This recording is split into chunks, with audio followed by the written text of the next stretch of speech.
Ladies and gentlemen, thank you for listening. Thank you for downloading. And thank you for subscribing to the latest edition of the 12 Kyle podcast. I'm 12 Kyle. Check this out. On this podcast, what we're going to do is we're going back. That's right. We're going back to September 24th, 1991.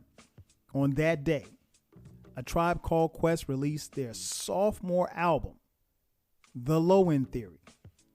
And we're going to talk about it as this album turns 30 years old.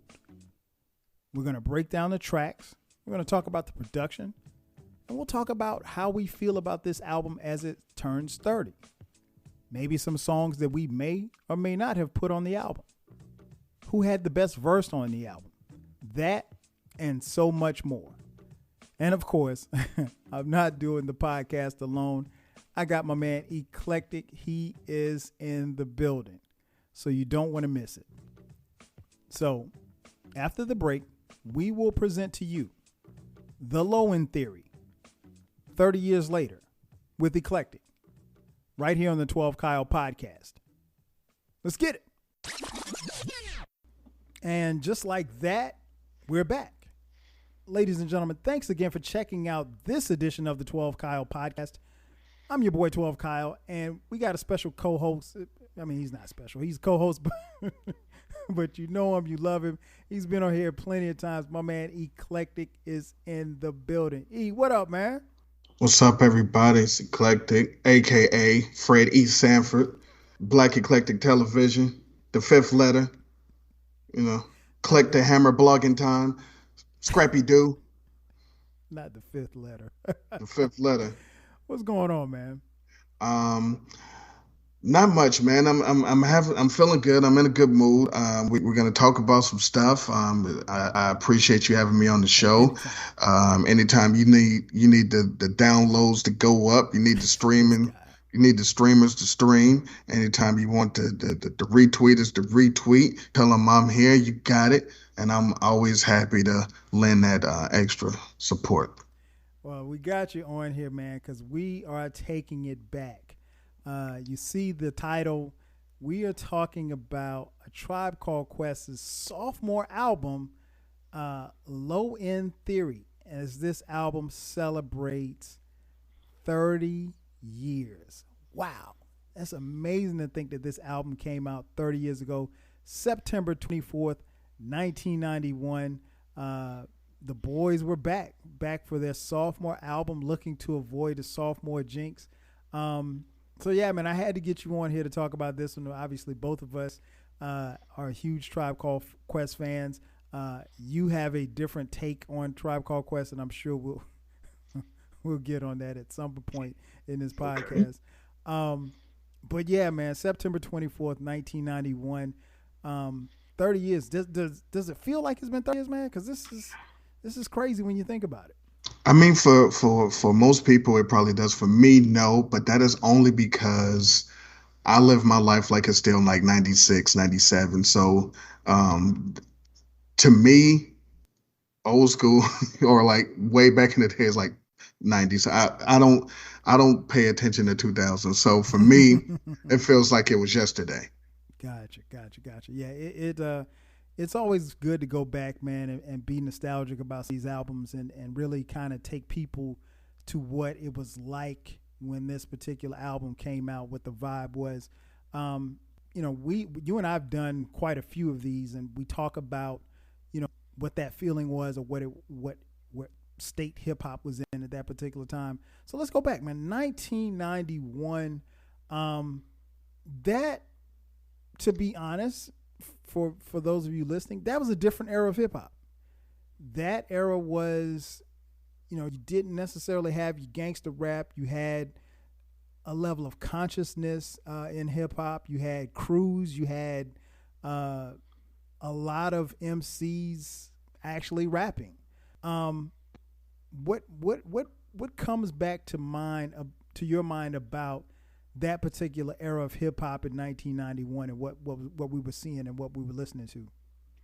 Well, I think I think that 91 started the transition to Mm, the new to the new thing. I think 91 was the bridge. Maybe 90 and 91 was the bridge because if you look at it in 90 you had um you had that. I think that was getting towards the end of the conscious year. Your hmm All for Ones and your People's Instinctive and your Fear of a Black Planet and all of that stuff. And then once 91 hit, you still had your Apocalypse 91, you had Low End Theory, you had Black Sheep, but then you had your Scarface coming in.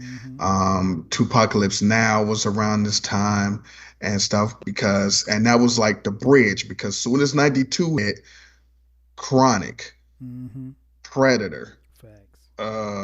shit, what the album if you want to look at it like that. Um, Lynch Mob, all of this stuff. So it was bridge because then 93 was the different era because that's when Wu and the Right. Midnight Marauders didn't sound like this and then Nas was coming and then so I think 91 was the transitional time for hip hop music where you could basically throw out excuse me, throw out almost anything because you would have your Low End Theory, you would have Quick as the name, but then you'd have the leaders of the new school, but you'd also have the UMCs and Nicest Moves. So you you saw what stuck and then you rode with it, but everyone had their different identities and it was a great time to be a hip hop music fan because you could be in a crew of five people and five of you have totally different favorite albums that year. Mm. All right, and five different favorite artists. Not even no overlap. And it wasn't like, well, this person's popping, everybody's popping. Right. Right. So, yeah. No, you're right, man. It was definitely a different era. It was a great era of hip hop, I think. And I agree with your point about it being a transitional period for rap because, we were moving into a different direction and we didn't know what was on the horizon, but we do know that there were groups and there were crews that really stood out. And one of the crews that stood out was the Native Tongue crew. And, members of the Native Tongue crew were these guys from called A Tribe Called Quest. And they were embarking upon their second album. Their first album, People's Instinctive, was through the charts. It was an album that got, I think, if I'm not mistaken, it got 5 mics in the source early. And I think it might have been one of the first albums to get 5 mics in the source. So coming off the heels of that, people saying, okay, hey, can you do it again? And those two albums, especially if you listen to them now back to back, they sound similar but different. I think Fife's emergence is one of the key things I think that you'll see is one of the differences between both of those albums. But this album dropped September 24th, 1991. So, where were you September of 1991? I was in my bedroom. I believe this is high school for me. Mm-hmm. And I distinctly remember this. This is what I'll give you. I remember being in art class, and art class was a real. No one takes art class seriously in school. Oh, of course. so so so now I love art, but that's beside the point.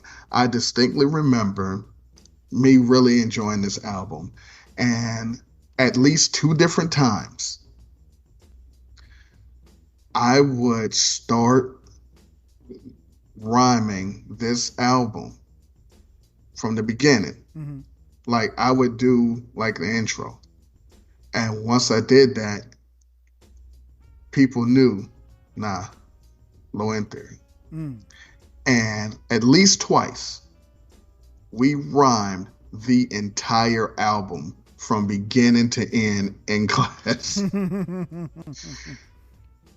I mean, I'm saying all the way. I mean, it's like maybe like 10 people just all rhyming. The teacher just gave us like, because it would be like you would work on a project. So it wasn't any teaching. It was like, hey, you're going to paint this or make this or whatever.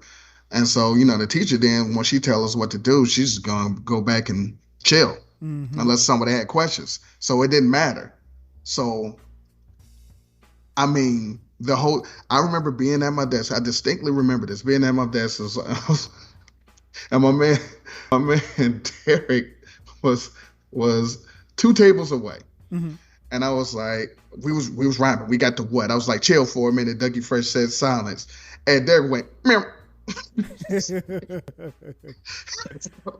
Well, we did the whole album. It was a great time. At least twice. Man, you can't beat that. My teachers would have told me to shut up at that time if we were trying to rap the whole album. Man, that's crazy. September 1991. Oh, I know where I was. You was a senior in college, right? No, man. I was a freshman on the campus of South Carolina State University. Yeah, man. Wow, I just thought about that. That's crazy. That was my freshman year. I enrolled at South Carolina State. This album was everything, man. It was a great follow up to their debut album. And we'll get into the tracks and everything, but that's exactly where I was. And at that particular time, like you said, man, hip hop was just everything. Like it was something that we ate, we drank, we breathed hip hop, and that was, I just took a liking to Tribe because they were so much different from, anybody else that I had seen. I always kind of felt like I was a lost member. But this is obviously, and I've said this before in this podcast, one of my favorite groups, period, in any genre of music. But this is one of my favorite groups of all time. So this album comes out. The album is 48 minutes long. Not a long album. Actually, I think it's a pretty nice length as far as the time goes.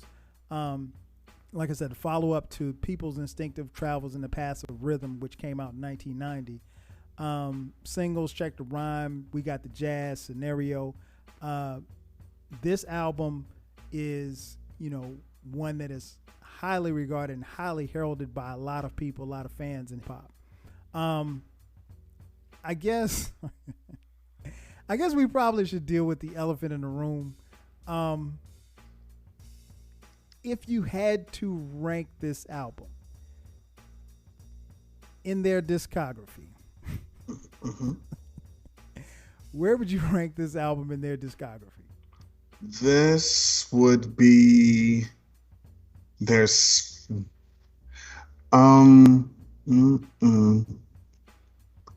say it's the second best album. Second best album. Okay. Yeah. And what's their first best? What's their best album? Midnight Marauders. Okay. And what's third? That would be People's Instinctive Travels and the Paths of Rhythm, 1990. Okay. What about their fourth album?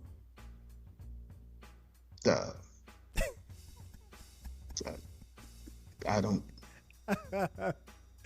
Nah, I mean that's the three. That's the they. But they have 5 albums. Hey, I'm sorry, 6 albums. That they just released something. No, listen. At the time of this recording, ladies and gentlemen, at the time of this recording, I only know of 3. A Tribe Called Quest with Q-Tip, Phife, Jerobi, Ali Shayi Muhammad. Sometimes why. All right, so I had to get the elephant out, you guys, because if you've heard, what is the elephant? Well, let me explain that. Okay. If you guys have been, now there's some people who listen to this podcast have been following us since day one. We appreciate you guys and gals. You know that Eclectic does not acknowledge any albums that A Tribe Called Quest put out past Midnight Marauders. They didn't make any more. They made 3 more, but I just wanted to put that out there. So we won't touch into their discography, but I just wanted to get that out there because I want people to know that you don't. Are you talking about A Tribe Called Quince? Quince. That's that's Stupid. different. That's Um, different. so yeah, man. Before we start breaking down these tracks on this album, since we're not going to talk about the other five, um, what did you think about the production? Because a lot of people talk about how well this album was produced, some of the jazz influences, and so forth and so on. What did you think about the overall production of this album? Um, I thought that it was superior to People's Instinctive, but I also thought it felt like a continuation Mm, of People's Instinctive. Um, I was a big fan. Here's the thing. I'm to put all the cards on the table to give you a peek behind the curtain. As much as Kyle, he's your host here, is mm, a fan of A Tribe Called Quest, I am a bigger fan of their friendly competition, which is De La Soul. mm, And so I've always compared the two.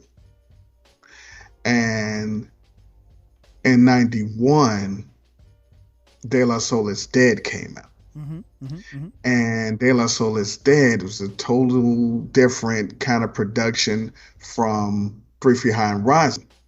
It was like a brand new joint. And so when Low End Theory came out, it was like, oh, I see what they trying to do. They trying to come on, man. Yeah, yeah, I'm not you De La Soul. What are we doing? But um, as popular, it switched. As big as De La Soul was on 3 Feet High and Rising, it wasn't super. They weren't super blown up on De La Soul Dead. Conversely, A Tribe Called Quest wasn't super blowing up off of People Instinctive, but Low End Theory got them out of here. Facts. And so, I think a lot of that has to do with the production, and they, and I think what the other thing is that people don't talk about, the bigger thing is they switched and started rolling with Russell. Speak on it. Cause so the native tongues was all managed with Red Alert. So they changed management, and once they did that, I think Russell, put them out there and let them see everything, and get them more popular and in the right places. They had more videos, everything was a little different. And Mm-hmm. so I think the Rushtown, was it Rushtown Management, Rushdown management. Yeah, yeah. Rush Rushdown Artist management. Management, and had a lot to do with it. Because Red Alert and them, they more underground, they chilling, and Mm-hmm. I think that had a lot to do with it. Mm. Good point. Good point. Um, yeah, I think this album, uh, like you said, it really got him out of here. I think the production piece of it was really, really incredible because, uh, like you said, it went from one thing to because People's Instinct has a distinct sound, and it's not that Low End was that much better, but it was just a continuation, and then I think they just took it to the next level. Some of these jazz sounds and jazz influenced chords and stuff that they used on some of these songs, the instrumentation from the sampling of people like Ron Carter. I think that goes a long way, and what it did was it introduced people like me to musicians and certain sounds that I had never before in hip hop, let alone in jazz. Because I was, like I said, I was a freshman in college. I wasn't really, to be honest, listening to a lot of jazz at the time. So I thought it was a great introduction into another window of music for me. So let's get into the tracks. Track one. Excursions. Now on this track, it's just Q-Tip by himself. What did you think of Excursions? I thought that basically this was left over from People's Instinctive. Because it sounded just like People's Instinctive. It was just Q-Tip. If you didn't know, you would think Q-Tip was a Tribe Called Quest. At this point. And a lot of people don't know this. So since you guys are listening, when you listen to my podcast, I try to teach you some stuff. But since you're listening to this one and I'm on it, I'll try to teach you something anyway. Go ahead. But Q-Tip wrote all of People's Instinctive. Wow. So when you heard Fife on Can I Kick It, that was Q-Tip. He wrote the entire thing. He wrote all the Fife's verses. He wrote all the People's Instinctive. So, luckily, before the album came out, we heard Check the Ride. Right. So I knew that it wasn't just going to be another Q-Tip showcase. But when this song came on, it was like, okay, well, that's what it is. But it sounded like it was just a leftover joint from People's Instinctive. That's a good point. And a lot of people don't know that. I did not hear that probably until some years ago. But you're right, to your point. Check the Rhyme was officially released September 9th of 1991. And obviously the album comes out a couple of weeks later on September 24th, 1991. So, I thought Excursions was good. It was a decent enough lead off song for the album. But to your point, you're right, and you're dead on point. I think it was either something that didn't make People's Instinctive, or they went into the recording process with that, particular sound in mind. It was okay. It's not one of my favorites. I don't diss it. I don't skip it or anything like that. But I think it's a solid opening for that particular album.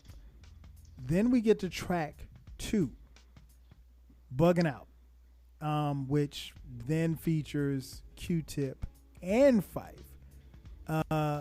What did you think about Bugging Out? I thought Bugging Out was great because we did get a snippet of Bugging Out in the jazz video, but if you already, whatever. But the way that it opens, I mean, you got to understand, we just now really getting Fife. We were actually really literally just now getting Fife, because before he didn't write this stuff. So the first time we hear Fife do Fife words is, yo, microphone check 1 2, what is this? And so it's a total, we finally get the opposite of abstract guy, and I'm gonna give you some bars and have a sense of humor and talk about sports, and he's wearing New Balance sneakers, so and then the Bugging Out, the hook was dope. I will say this.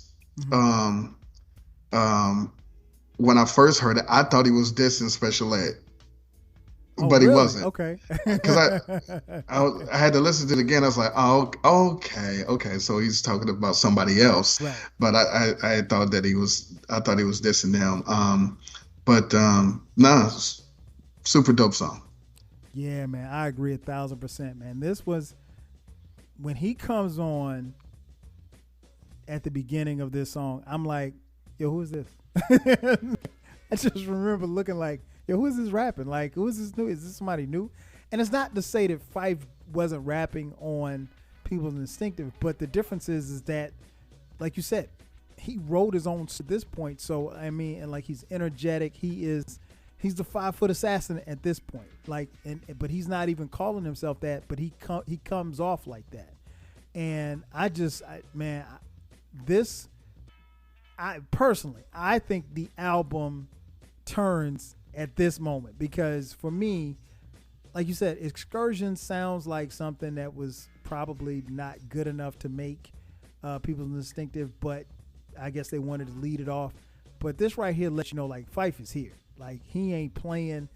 And man, I love this joint, man. I love this joint even to this day, man, it's still. I mean, microphone check 1 2. What is? I mean, like that's a very popular catchphrase, and it's because of Fife, man. And yeah, I love it. I love it. Then we move to track 3, Rap Promoter. What was your take on this one? I'm sorry. I mean, at the time, it was okay. Mm-hmm. You know, it's too damn cold outside. Put it like this: when it came out, "Bugging Out" was out of here. This song was crazy. When this came out, it was okay. I mean, I guess whatever.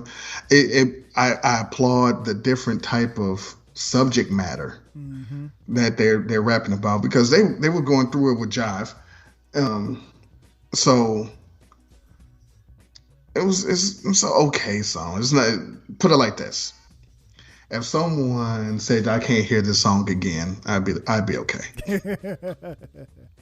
I like Rap Promoter, man. I still like it to this day. It's not, it's not if I had to pick, songs to listen to off this album, it's not the first song that I picked, but I think it's a very solid song. Well placed. It rides the wave of Bugging Out, so it's not a skippable track for me. So I'm cool with that. Then we move to track 4, Butter.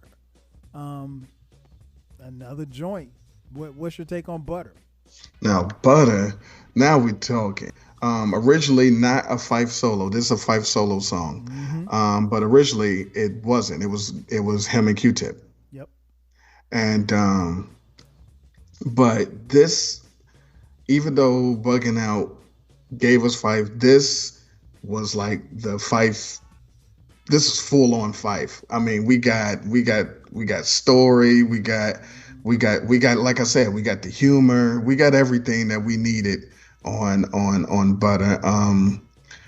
I couldn't believe that he actually got a solo, but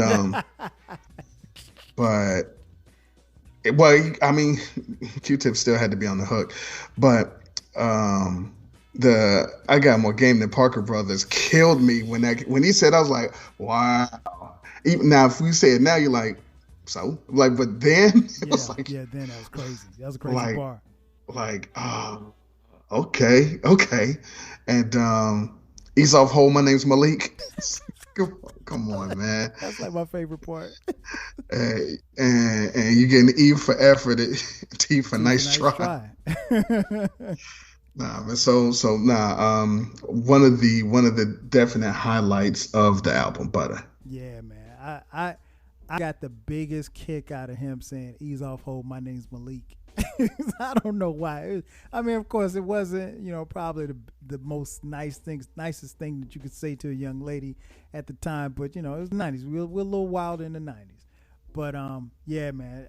I echo everything that you said, man. Butter is the joint, man. It's again, this album, I think at this point is rolling, and I'm loving every second of it at this point. Then we move to track 5, Verses from the Abstract, featuring Vinia Mojica and Ron Carter. What's your take on this one? This one is Q-Tip going solo. Yeah, both of them. When this album came out, this was when I first heard this. This was my favorite song on the album. Same. And I, again, not knowing then, but now knowing that he wouldn't have got Vinia because she did a roller skating jam called Saturdays. Yes. But the lovely Vinia Mojica. They really, I wasn't bullshitting. They really had a friendly competition. They was always trying to one up each other. But you think you really think that they did because De La had 100%. Okay. 100%. Okay. I want to say I read it somewhere, but this song, when I first heard it, I was like, wow, this is crazy.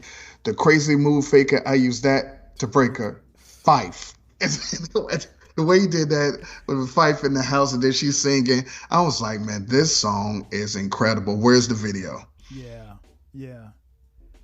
Because this was like a smooth version of Garris One's I'm Still Number One. This is great. Yeah, man. The whole her Vinia singing, Ron Carter on the bass, just the whole vibe of that joint, man. I still to this day, like you said, when I first heard it, probably for the first year or so that I had this album, this was my favorite track on the album. And it still is a joint that still bangs to this day. Love this joint, love it. Then we get to a posse cut on track 6, Show Business featuring Diamond D, Lord Jamar, and Sadat X. Tell me what you think about this one. Well, I'm thinking, oh, posse cut. This isn't your posse. So, where's Pos Dove, Queen? What are we doing? Maybe they were busy. Listen, regardless, this song was like a therapy session. I got to listen in on. I don't. You guys are having a time. The ups and downs with the hoes and getting in front of it on the shows, and people thinking they know in your business. I this song was just there. I When it came out, I was like, this is great because I get different type of MCs rapping together, and I love, if you're gonna leave it up to me, just take them away and give me Grand Puba. But I'm always down for a good Sadat joint. Mm-hmm. I personally just can't listen to Lord Jamal. Okay. I just can't. I never want to hear him rhyme. But Diamond D, Sadat, I'm with it. I wish it would have just been Grand Puba or Brent, whatever. Right. But overall, I could do without this song, to tell you the truth. Really? Okay. And now that I wasn't expecting. Nah. Okay. Like if I make a Tribe Called Quest playlist, it's only 3 albums, but if I made a playlist, I wouldn't put this on it. Gotcha. Okay. Yeah, this joint, man, I was surprised because I did not expect Diamond D and Lord Jamar and Sadat X to appear on this particular track, but I love it, man. I love it. It taps into talking about show business and just kind of give you the ins and outs. And keep in mind that at this particular time, this is Tribe's second album, but they're already sounding like vets of the game, if you will. But yeah, I still like this track. It still knocks with me. Track 7, Vibes and Stuff. What you got on that one, man? This is the sleeper on the album. This is a song that I think most people don't necessarily skip but overlook when they talk about the album. This is not going to come up, and quietly is one of the better songs on the album. It's also akin to Excursions. Like, it also could have been on People's Extinctive, but I think on this one, because we had Butter, we had Verses from the Abstract. I don't really care about show business. I think, and Excursions was just tip. Bugging Out, I think Fife won. Rap Promoter, I don't know, but I think Fife won on this one too. Hair's Crazy Curly, Flip Like Mr. Furley. Come on, man. Shout out to Mr. Furley. and then I'm prompt with my business, and I do things on the double. Yo, I'm out like Buster Douglas. I say peace to MC Trouble. Come on. So I think he also got him on this one. And so and he nasty. He gave a shout out to Vinia's mother at the end of this song. Yes. But no, Vibes and Stuff is a definitely a solid song. I give it a solid B. I agree with you, man. I think you're right in the sense, because I don't think people realize how dope this song was. The song kind of gets overlooked in the mix of the placement of where it is on this particular album, but I think it's still a really, really dope track. And like you said, Fife's verse, come on, man. That man said Mr. Furley. I mean, oh man, I love it. Then we get to track 8, the infamous Date Rape. Uh, yeah. What's your take on this one? Top 10 as 80s and 90s go. I can't say all time, but top 10 worst rap title song ever. Yeah, very problematic. Who saw the title and said, "Nah, let's go with it." Um, Hey, I'll so tell you who did it. Russell. uh, this might be my least favorite song on the album. Mm, Now when it came out though, I rhymed the hell out of it. mm. Um, um, Sweetheart ain't going out like that. Zulu, like what is that? Yeah. What are we doing? Zulu. Oh, man, he's saying I don't want to bone you that much that I'd rape you. I'm not the type that he said I go get another. I'm not gonna just force myself on you. So I was like, okay, we get what you're trying to go with, but then it was like, oh, you acting like that because you're on your period, which is not great. Right. So so, but girly girl cried rape. Yo, I didn't really need it. What is happening? Yeah, that's I don't that's not good. I don't. And you named it this. So listen. I don't understand. Again, if I was making a playlist, this would not exist. When I play the album, I skip this. Yeah, I'm with you. I think you definitely could get this off in 1991. In 2021, you'd get canceled for a song That's, like this. and I don't even care about that because I don't cancel. I don't. Yeah, I know. That's not a real thing to me. It wasn't crazy dope in '91. I was just rhyming it because it was a new Tribe Called Quest song. It was, but like the tail end of '91 and the '92, I was over it. I wasn't even, so But we damn sure rhymed this in Yeah, in, yeah. in no in class in art class out loud in front of the female teacher. We definitely did. Look at you, degenerates. Yeah, this one didn't. It didn't really. Definitely didn't age as well. It's not. It's. I'm with you. It's my least favorite song on it, easily. It's a definite skip for me. This song, to be honest, I guess we probably just, and maybe you probably could say the same thing. We probably just rock with it back then because it was on the album. But looking back on it, like there's nothing really appealing about this song. It's not really a good song. And like you said, it's definitely top 10, one of the most problematic titles that you would see in hip hop history. But they make up for it because track 9, we're going to check the rhyme. What's your thoughts on that one? This is probably their essential song. This is probably their signature song. Even if it's not, it should be. When we first heard it, it was like, because this was, hey, Tribe Called Quest has something new.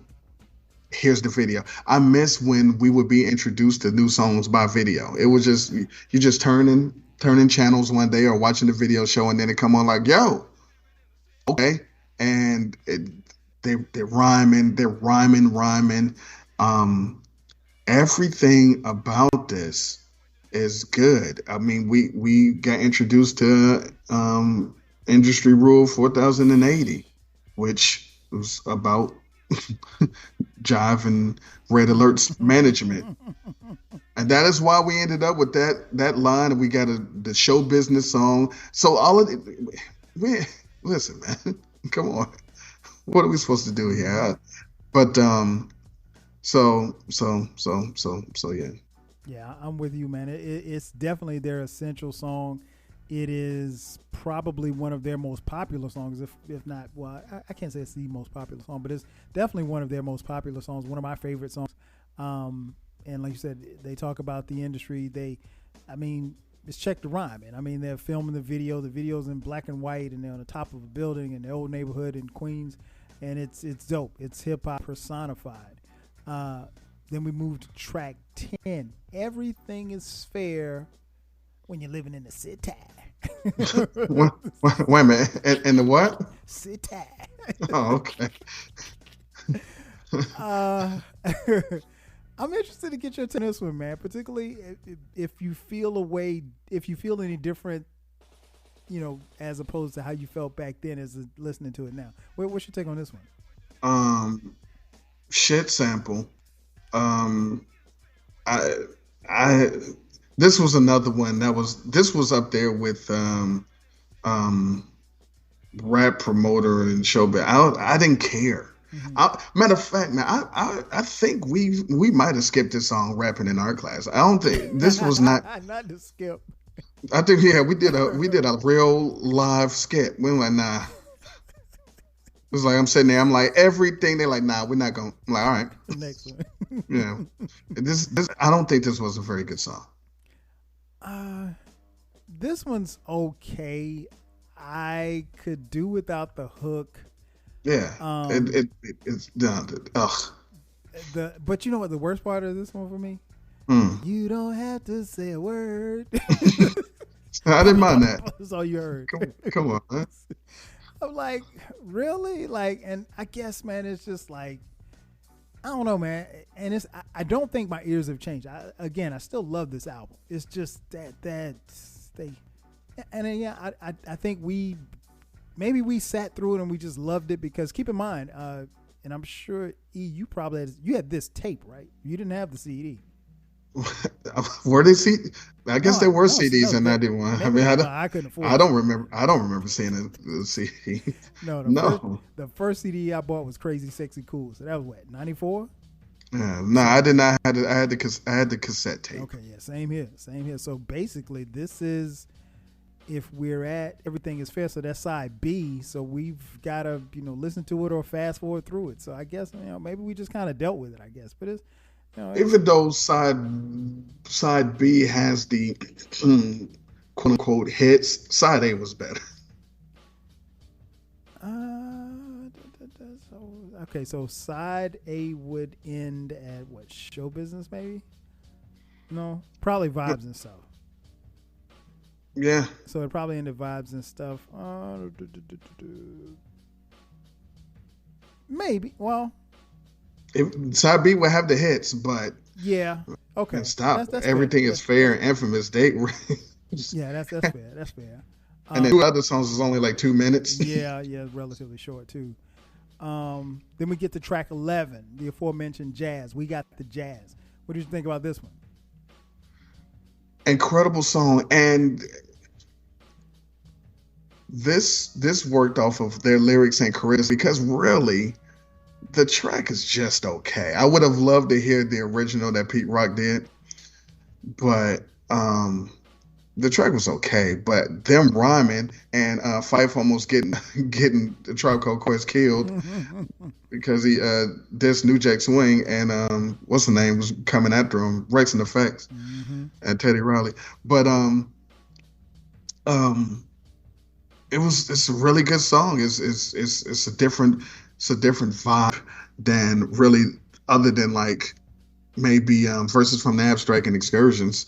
It's a totally different vibe. This pretty much is what they were on Instinctive and what they became on Midnight Marauders. Okay. Fair enough. I will agree with that. I think this is one of my favorite songs on the album. Actually, the video was dope. I think I don't know, man. It was one of those joints that always made me feel good. No matter what I was doing, no matter where I was, it always made me feel good anytime I heard this song.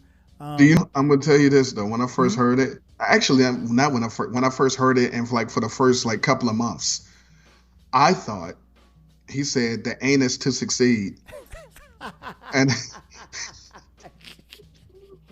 achieve it 21. I was like, the anus. I was like, what? I mean, I would guess it's like, oh no, you gotta use context clues, man. No, but I just thought that I thought it was some kind of weird metaphor for kicking the rear or is a badass or something. I was like, the anus to succeed. I'm like, okay, well, go ahead, man. Oh, that's stupid. Oh man, the anus to succeed. Okay, then we get to damn. we get to track 12. Before you get to track No, go ahead. 12, also shout outs to Fife. Go ahead. Again, in 91, we used to listen to mixtapes that were actual mixtapes. Oh, no question. And he try to make hits like he could pre-mix tapes. Mm-hmm. This was a thing.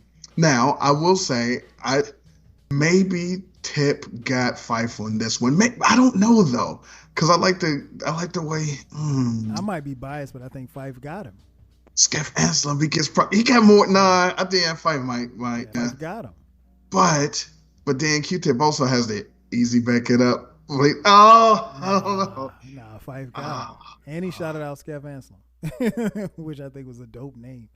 Skeff Anselm, who actually produced a couple of tracks on the album, but the album was produced by a Tribe Called Quest. Track 12, Sky Pager.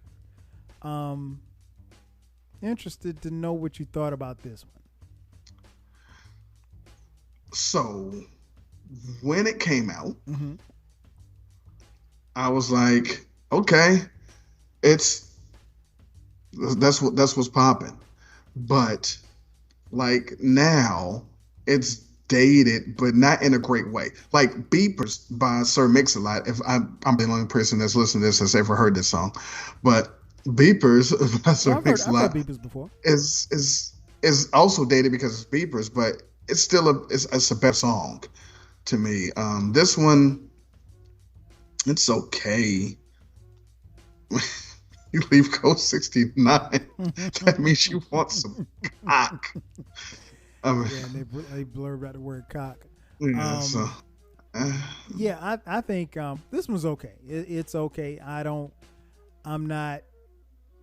okay on this one. It's not a great song. It's a solid song. It's not bad or good or indifferent. It's just kind of there. Then track 13, What? Which is just Q-Tip rolling solo again. What did you think about this one? I thought then, hey, this is pretty harmless. This is funny. This is it's a throwaway thing. We rhymed it in our classes, it's whatever. But it got old quick, and like now it's corny. This is what's Ralph Cramden if he ain't yelling? All right, man. You just ran out of shit. We're not doing this in 91. Like, oh, okay. Hey, everyone has a couple of these songs that you just throw some stuff on, but nah, man. Again, this side, even though you got Check the Rhyme and you got Jazz and you got the next song we're gonna about Sky Pager and what and everything is fair and the infamous tape. Like, hey man, I get that everyone loves this album, but let's be honest here. Let's be honest here. This has timeless classic singles. Okay, and we'll get to that in a second. What do I think about this song? This song What? Yeah, what? This song it's okay. It's not, and you know what I think it is. I think my love for the What is a man if he's not rugged? The rugged man. Shout out to the rugged man. All right. Oh, my bad. Go ahead. I think my like of this, the way that I like this song back then, kind of overshadows maybe how good or bad this song actually is. I don't think it's a bad song. I just don't think it's as good probably as I probably thought it was back then. But I still like the song, so I can't really shit on it. But is it even a song though? He said Ralph Cramp. What was it like 2 minutes 5 seconds? It's 2 minutes and 29 seconds. And it's longer than Sky Pager. Are these even songs? These are more interludes. Totally. And you're talking about a 48-minute album that these really could have been interludes, to be honest, if you look back on it. And then we get to the last track of the album, the Posse Cut Scenario, featuring Busta Rhymes, Charlie Brown, and Dinko D of then Leaders of the New School. E, what say you about this track? Well, this when it came out, this was incredible, Mm-hmm. and we wanted to see. We got introduced. They're not necessarily introduced. Leaders of the School. Everyone's rhyming. Everything's good. My favorite verse on here is nobody else's favorite verse. Blah blah Of blah. course. Now, even though this is what we got, and I love the song, and when it was out, I love the song, I 100% would not have had I known that this, in my opinion, is probably the worst version of the song. Ladies and So you gentlemen, like the remix better? ladies and gentlemen, and I'm not just talking about the one with the different beat.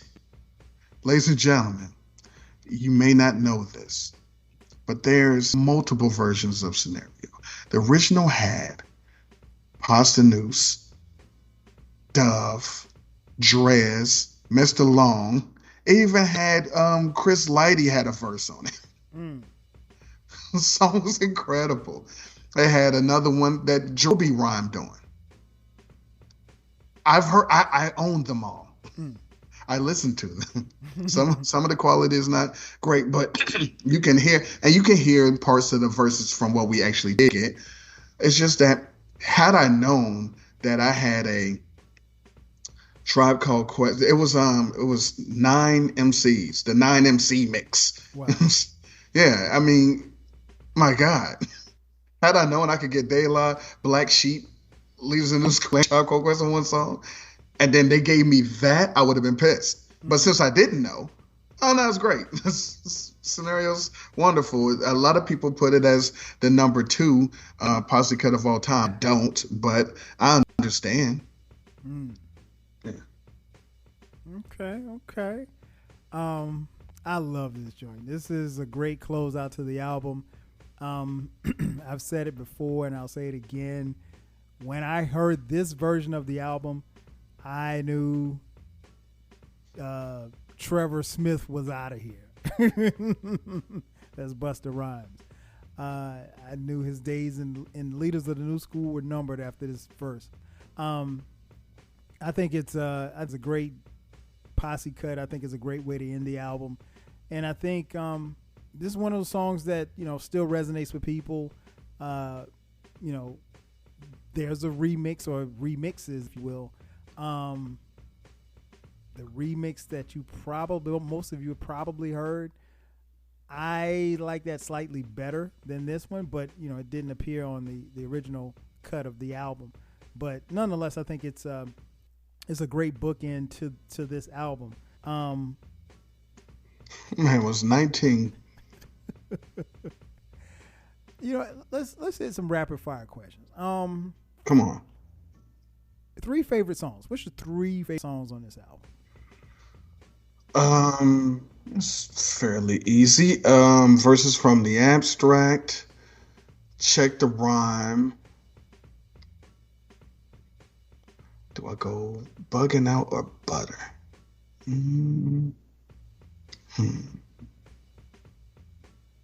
Bugging Out.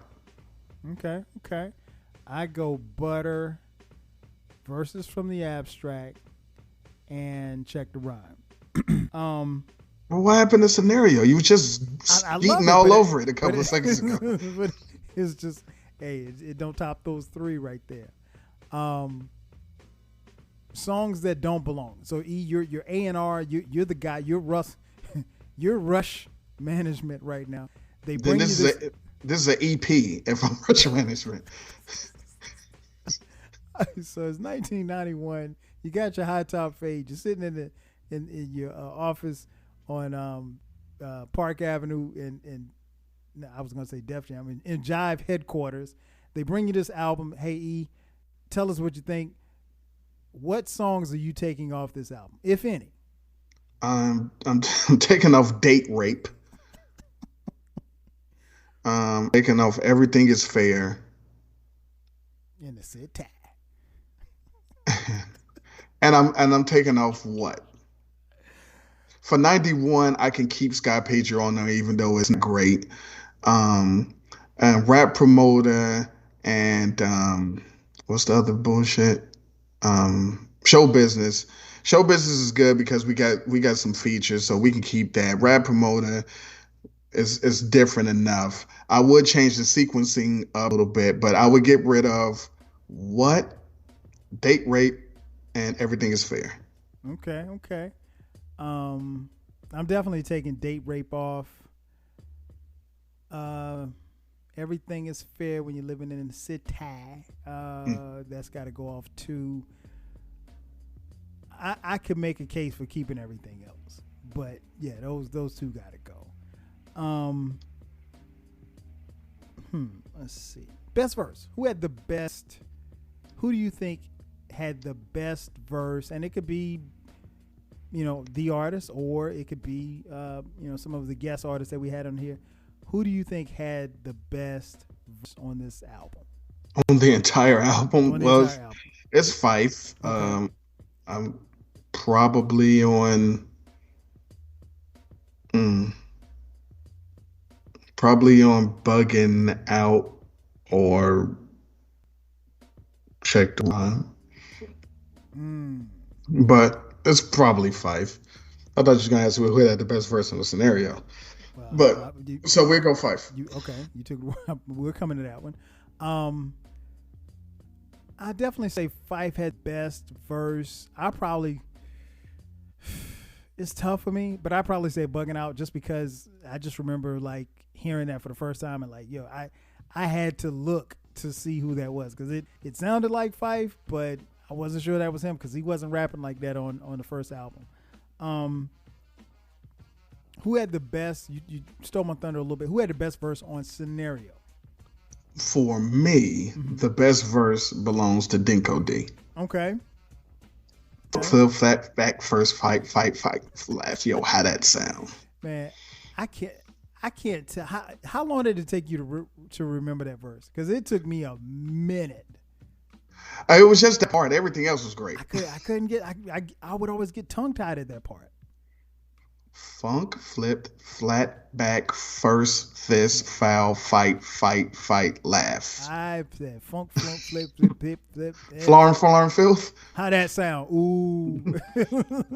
Now, the hardest one was ship, shake, plush, grapes, apes to play tapes, papes, makes drinks, bakes for the wakes. I didn't have a problem with that. I didn't have a problem with that. But yeah, man, that one right there stunk.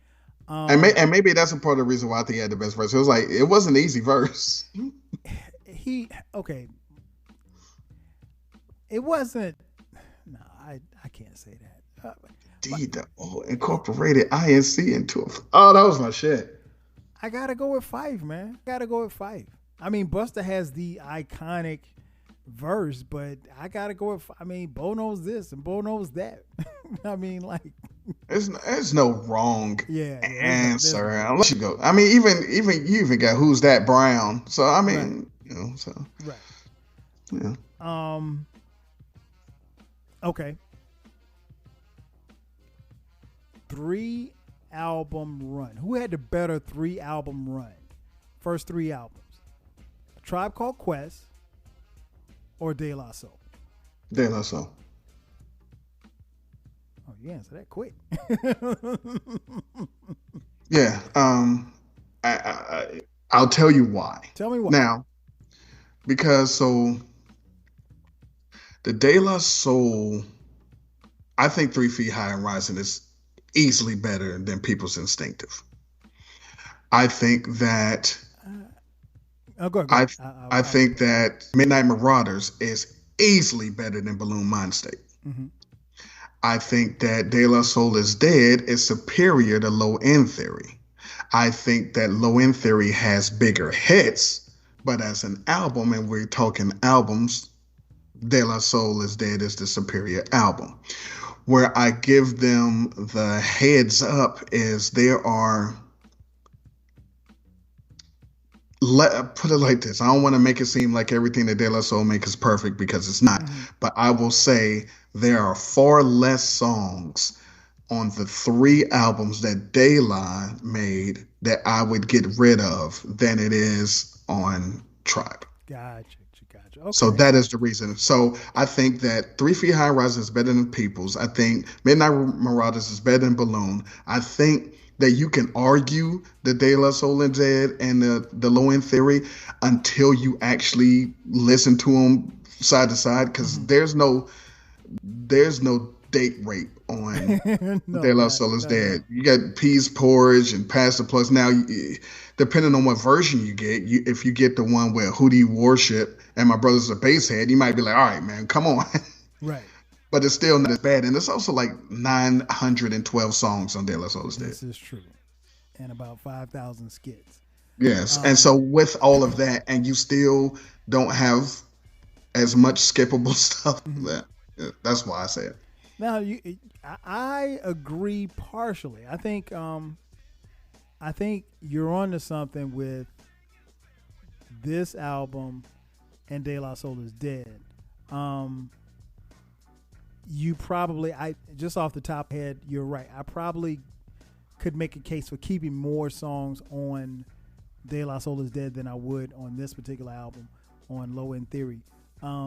It's not really I mean, I said it because I've thought about this before. It's not like it's hands down, right. But No, I think if you really llisten to the albums and take away biases and be like, all right, album for album, not what group do I like the better, not what rapper do I like the better, I think you would arrive at De La Soul, so. And see that I think but you make a great point there, and I think that's where the problem is going to come in. If we ask this question, like let's just say to the masses, is that I don't know that people can necessarily take away their biases, because the people that outside of you, the people that I know that ride for De La, like there's nothing, like nobody's business. Ain't for Tribe, so I don't know that people will be able to remove some of their fandom to make a definitive, hey, I'll take this over that. I think go ahead. No, the only thing I was gonna say was I think where we differ is I think people's instinctive slightly better than 3 Feet High and Rising. But and that's just, now this is just me going off the top of my head, and I'm trying to remember all of the tracks on 3 Feet High and Rising without looking it up. But just off the top of my head, I think it's slightly of the slightest better. Not by much, but slightly better. And on top of that, even if, depending on how you want to look at it, People's Instinctive is a Q-Tip album. This is true. And, versus a De La Soul album, regardless if you like, you know what, I don't like the De La Orgy skit. I'm like, okay. But you got Plug Tuning, you got Buddy, you got Potholes in My Lawn, you got Me, Myself, and I, you got Jennifer Taught Me, The Magic Number, Say No Go. Yeah. I mean, yeah. And none of those are even my favorite song. My favorite song is I Know. But I can understand, if you also look at it and say, well, the People's Instinctive and Low End are tighter because they don't have all the skits that 3 Feet and De La Soul's Dead has. I understand that. It's just that, well, they invented the skit. Right. So literally. I mean, if they don't have the skits, nobody's going to have the skits ever. They literally created rap skits. Nobody had ever done it like that before. Yeah, so it's like, I don't know what to tell you. I get it. Yeah, it's like a skit. The De La Soul's Dead, a storybook, and 3 Feet High and Rising is a game show. I was gonna ask if you would put that on a Twitter poll, but I think Tribe probably has more people that will respond. They have the more beloved run. Yeah. Especially with Fife not being here too as well. Yeah, I don't. It probably go like that. And let's be honest, the masses, the masses couldn't name the 3 members of De La Soul. Well, there's some people that don't know about Jerobi. which is all, which I'm glad you brought that up. He had verses for that entire album.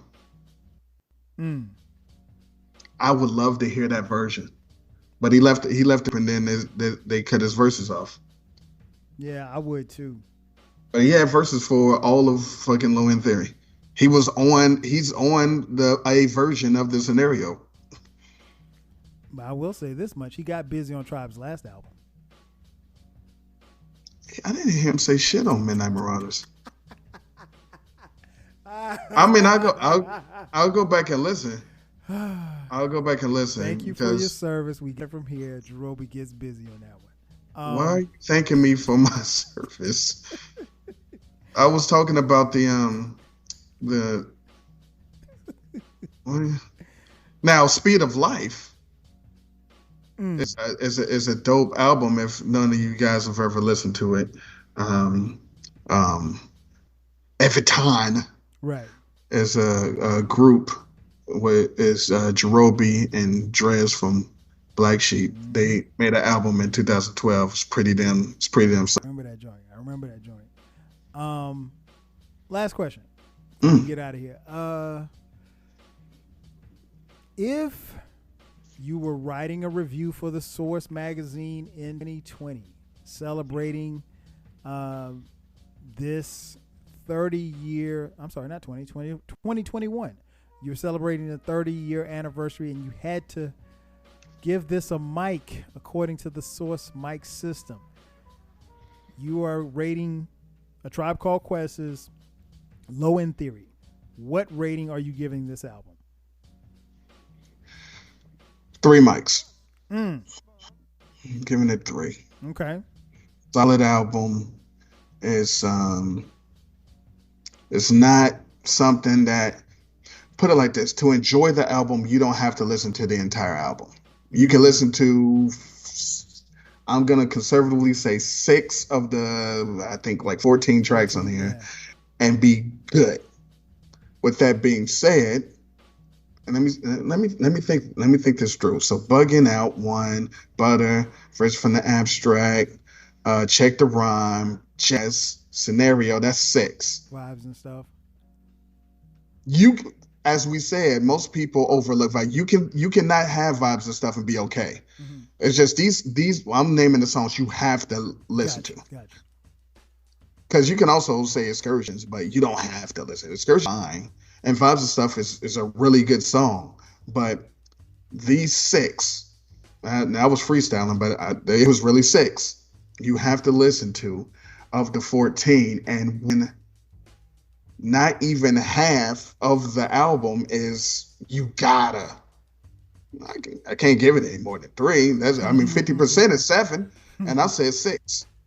So if you got, but that's how I look at things. People that are big fans are not gonna look at it that way. Like, are you shitting on that album? I'm not. I love the album. Mm-hmm. But I'm being realistic here. Is not all home runs, and half of it is missable, not skippable, right, but it's missable. Right. Now, about three or 4 of them is skippable, but half the album is missable. So I can't give it, anything higher than a 3. I'm gonna say 4. I thought you was gonna say 4.5. Nah. The reason why I can't give it necessarily a 4.5 is because date rape and everything is fair when you're living in the city. Oh, okay. Those 2 joints. And then when you add in what, again, something you mentioned that I never really thought about until you actually said it. So I'm glad you said it. Those tracks of Sky Pager and What, 2 songs that both run a little bit more than 2 minutes. And shit, rap promoted too. Right, that too.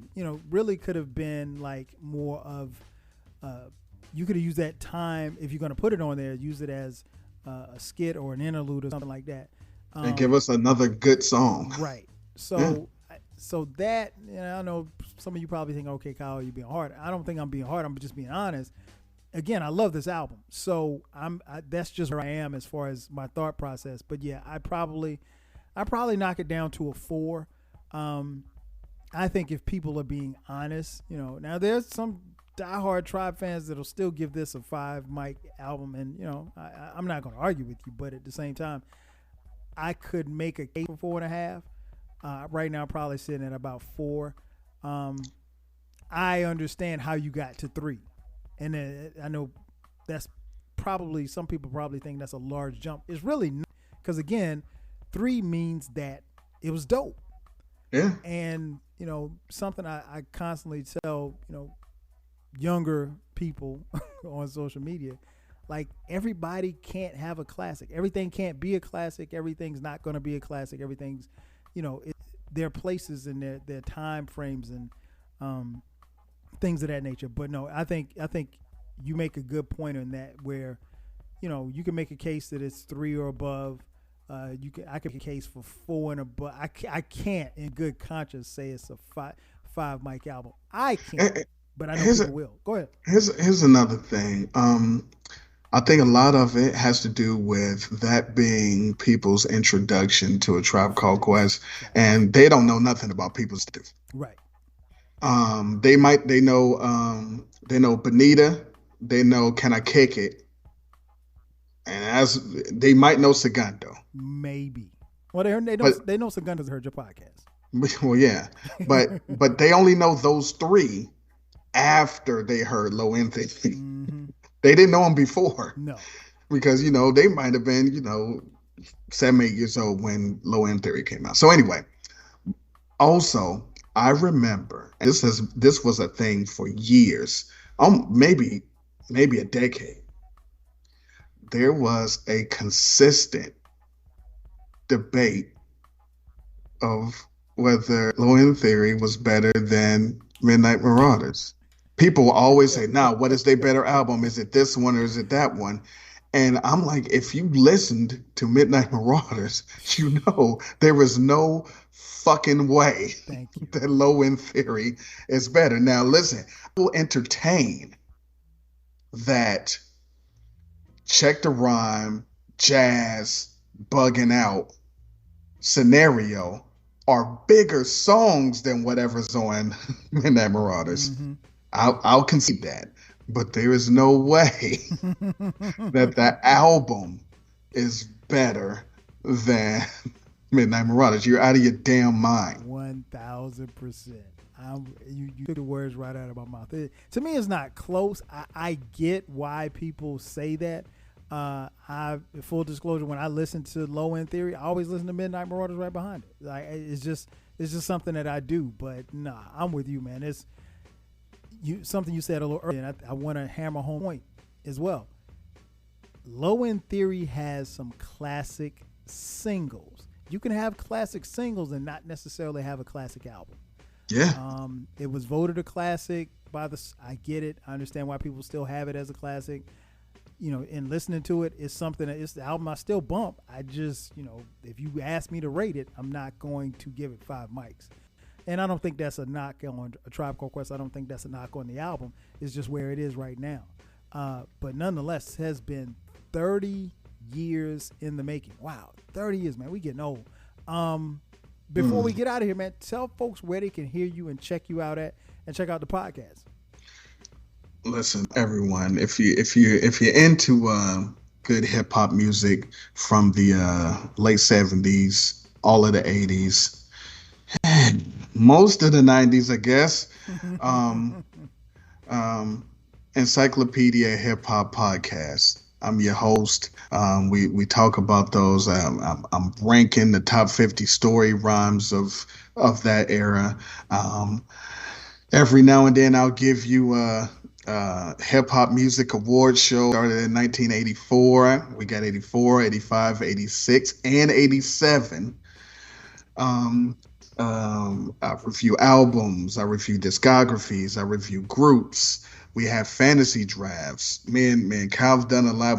We drafted Philadelphia MCs, Queens MCs, Biggie songs, a whole bunch of stuff, right? Mm-hmm. So check that out. That's everywhere that you can get a podcast. Also the Eclectic Discussion Podcast where we're talking about growing up in the 80s, growing up in the 90s, things that happened and things that maybe shouldn't have happened. Um, but check that out. So Encyclopedia Hip Hop is Encyclopedia HH on Twitter and Instagram. Then the Eclectic Podcast is Eclectic Podcast on Twitter and Instagram, and it's spelled ECLECTIK. Mm-hmm. No doubt, no doubt. So make sure you check them, subscribe, and once you subscribe, tell a friend, pass the word, pass the word, pass the word. It's very noteworthy to say that a lot of these shows that I have on either podcast, they don't really even go for 20, 25 minutes. So they're quick listens. The topic is really good, but when the topic is really good, the show is really good, and the time flies by. There you go. There you go. You guys know where to find me. You've been listening long enough. You can catch the 12 Kyle podcast each and every week. New podcast drops every Thursday at midnight. From time to time this year, we will be dropping bonus editions on Sundays at midnight. Make sure that you subscribe so you don't miss anything. 12 Kyle across the board on social media, 12 Kyle podcast. Well, so that's going to do it for us. Once again, me and Eclectic, we have celebrated and broken down Low End Theory 30 years later right here on the 12 Kyle podcast. Thank you for coming through. We'll catch you guys next time. 5,000.